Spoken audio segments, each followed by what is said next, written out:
ये गीत तो देश के जल, जंगल, जमीन, हरियाली और निर्मल हवा की वंदना को समर्पित है। नमामि गंगे के नाम पर हजारों करोड़ रुपए खर्च हो गए, लेकिन सच्चाई ये है कि आज भी गंगा और यमुना के किनारे किसान मजबूरी में उसी जहरीली पानी से खेती कर रहा है। किसान बर्बाद होगा तो सुफलाम कैसे होगा? बस संसद से बाहर कदम रखिए, एक गहरी सांस लीजिए। ये चंदन की महक नहीं, ये जहर है जो आपके हमारे फेफड़ों में उतर रहा है।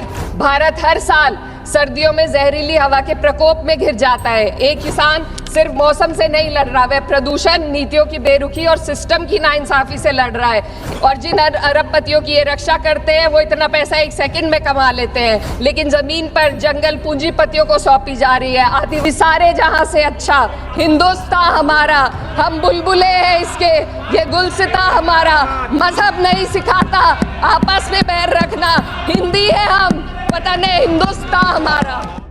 दोस्तों, संसद के शीतकालीन सत्र जब शुरू हुआ था तो प्रधानमंत्री नरेंद्र मोदी ने पत्रकारों से बात करते हुए कहा था कि मौसम का मजा लीजिए। आप भी मौसम का मजा लीजिए, आप भी मौसम का मजा लीजिए।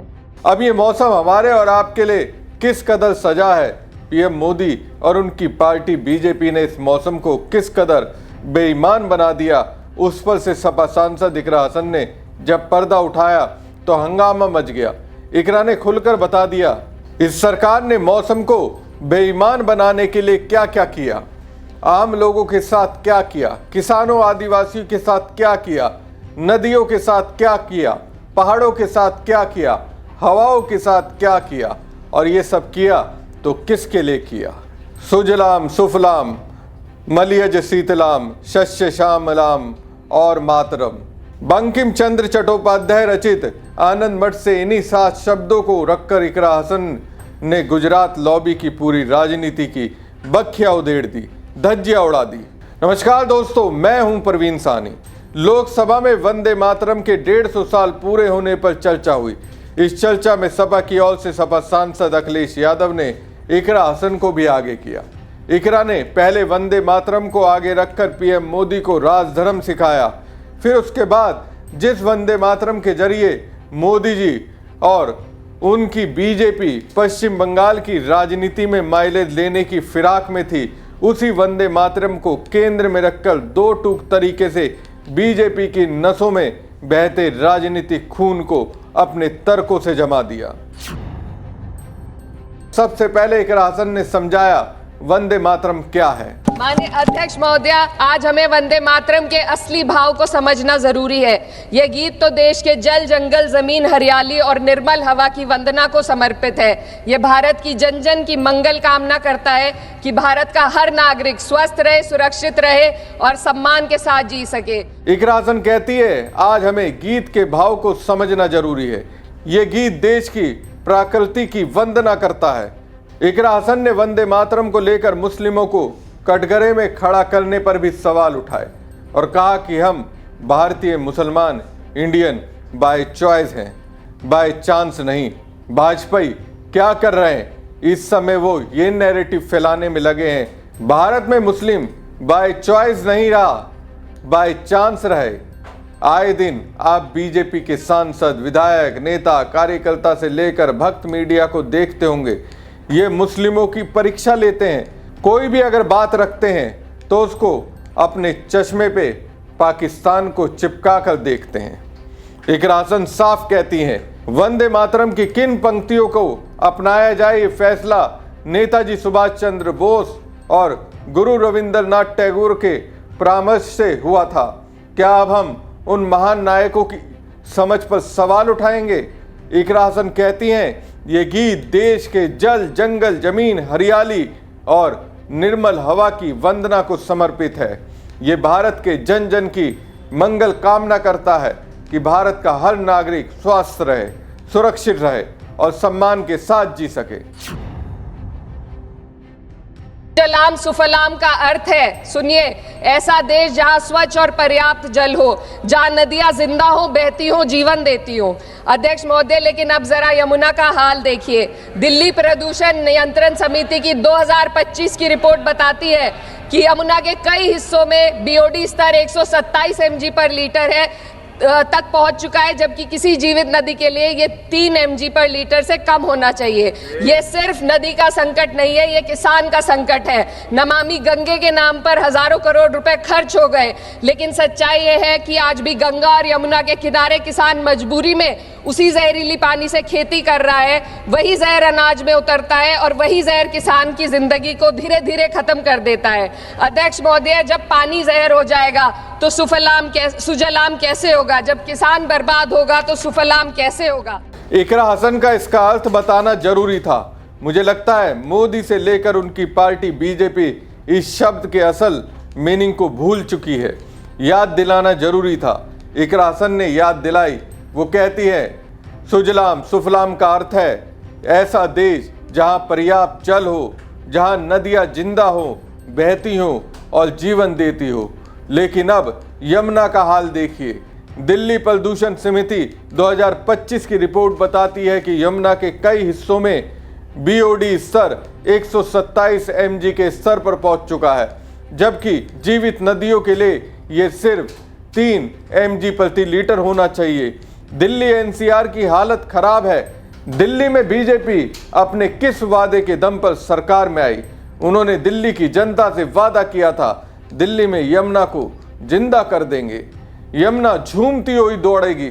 लेकिन यमुना की स्थिति क्या है सबके सामने है। ऐसे ही 2014 में मोदी जी नमामि गंगे लेकर आए थे। मां गंगा के नाम पर अरबों खरबों रुपए खर्च कर दिए गए। गंगा की हालत क्या है ये किसी से छिपा नहीं है। इकरा कहती है ये सिर्फ नदी का संकट नहीं बल्कि किसान का संकट है। नमामि गंगे के नाम पर करोड़ों रुपए खर्च हो गए, लेकिन सच्चाई यह है कि आज किसान मजबूरी में गंगा और यमुना के किनारे उसी जहरीले पानी से खेती कर रहा है। जब पानी जहर हो जाएगा तो सुफलाम कैसे होगा? शीतलम मलय का अर्थ है मलय पर्वत से बहने वाली ठंडी सुगंधित चंदन जैसी हवा जो जीवन देती है, बीमारी नहीं। आज मैं इस सदन से पूछना चाहती हूँ, क्या आज के भारत की हवा मलय अजय शीतलम है? नहीं अध्यक्ष जी, बस संसद से बाहर कदम रखिए, एक गहरी सांस लीजिए। ये चंदन की महक नहीं, ये जहर है जो आपके हमारे फेफड़ों में उतर रहा है। दुनिया के 20 सबसे प्रदूषित शहरों में से 13 भारत में है। दिल्ली की हवा में सांस लेना मानो रोज 20 सिगरेट पीने जैसा हो। भारत हर साल सर्दियों में जहरीली हवा के प्रकोप में घिर जाता है। AQI गंभीर स्तर पर आ जाता है। ठंडी हवा का सपना अब gas chamber, ma'am 2 minutes, gas chamber की हकीकत बन चुका है। हम वो देश हैं जहां सरकार प्रकृति पर बने गीत का मान मर्दन तो करती है, पर उसी प्रकृति, जंगल, हवा, पेड़ को बचाने वाले कानूनों को धीरे धीरे खुद ही खत्म कर रही है। ये है आज के हमारे मलय अजय शीतलम की अफसोसजनक सच्चाई। अगर हम हवा को साफ नहीं कर पाए तो न सुजलाम बचेगा न सुफलाम बचेगा। दिल्ली की हवा इस वक्त कैसी है? सांस लेने लायक नहीं है। डॉक्टरों ने यहां तक कह दिया अपने बच्चों को जिंदा रखना है तो दिल्ली एनसीआर में रहना छोड़ दीजिए। इकरा कहती है मलयज शीतलाम में, मलयज का अर्थ है मलय पर्वत से बहने वाली ठंडी सुगंधित हवा जो जीवन देती है, बीमारी नहीं। क्या आज के भारत की हवा मलयज शीतलाम है? बस संसद के बाहर कदम रखिए, एक गहरी सांस लीजिए।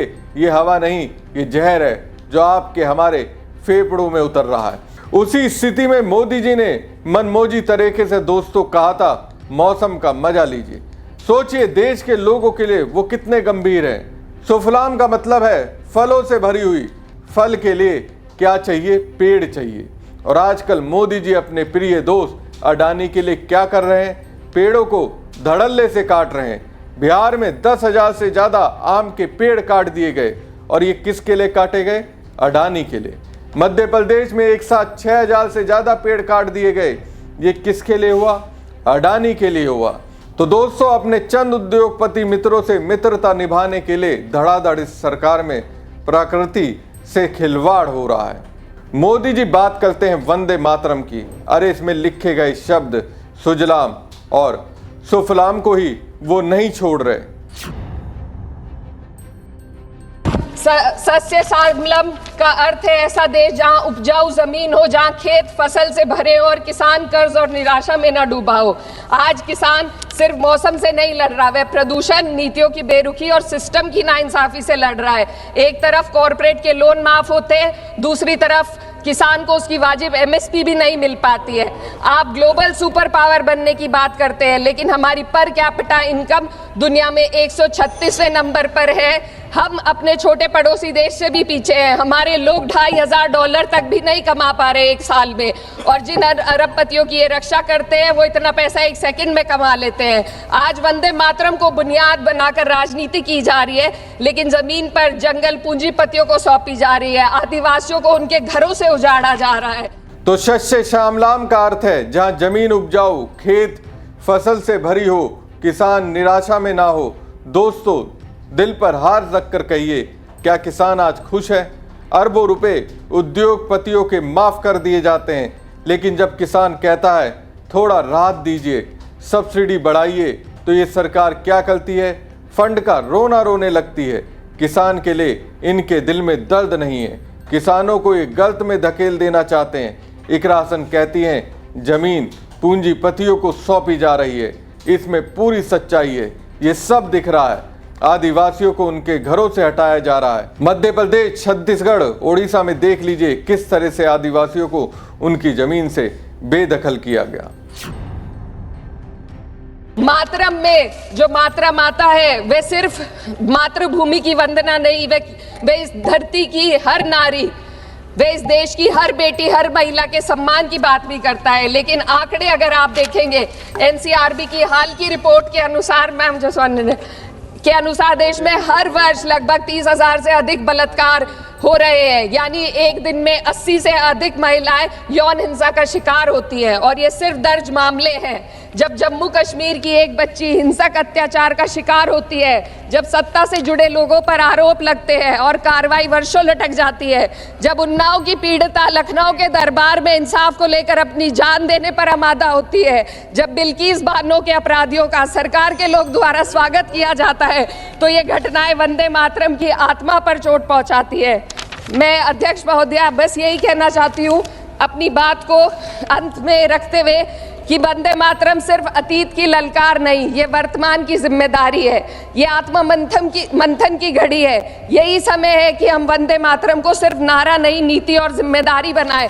और अपने जज्बात को मैं आलमा इकबाल साहब के तराना-ए हिंद के साथ इस सदन में रखना चाहती हूँ कि सारे जहां से अच्छा हिंदुस्तान हमारा, हम बुलबुले हैं इसके, ये गुलसिता हमारा, मजहब नहीं सिखाता आपस में बैर रखना, हिंदी है हम, वतन है हिंदुस्तान हमारा। श्रीमती लवली आनंद। इकरा हसन कहती हैं मातरम में सिर्फ मातृभूमि की वंदना नहीं, इस धरती की हर नारी, बेटी और महिला के सम्मान की बात करता है। लेकिन आंकड़ों में आप देखेंगे तो देश में हर साल महिलाओं पर अत्याचार बढ़ गए हैं। तो दोस्तों, कुल मिलाकर जिस वंदे मातरम के जरिए पश्चिम बंगाल में बीजेपी ने ममता बनर्जी से राजनीतिक बढ़त हासिल करने का प्रयास किया, उसी वंदे मातरम के जरिए बीजेपी की कथनी और करनी में इकरा हसन ने करारा प्रहार कर दिया। वंदे मातरम की असल फिलॉसफी समझाकर सियासी गलियारे में वाहवाही लूट रही हैं। साथ ही जनता को ये बताने में कामयाब रही वंदे मातरम को बीजेपी देश की एकता के लिए नहीं बल्कि अपने चुनावी स्वार्थ के लिए यूज कर रही है।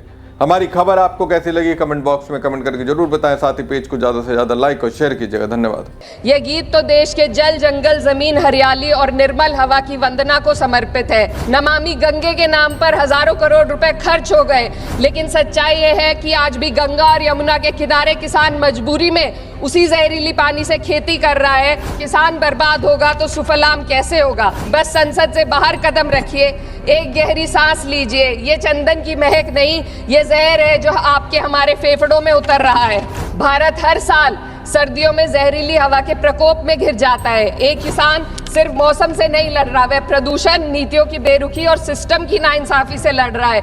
और जिन अरबपतियों की ये रक्षा करते हैं वो इतना पैसा एक सेकंड में कमा लेते हैं, लेकिन जमीन पर जंगल पूंजीपतियों को सौंपी जा रही है। आदि सारे जहां से अच्छा हिंदुस्तान हमारा, हम बुलबुले हैं इसके, ये गुलसिता हमारा। मजहब नहीं सिखाता आपस में बैर रखना, हिंदी है हम, वतन है हिंदुस्तान हमारा।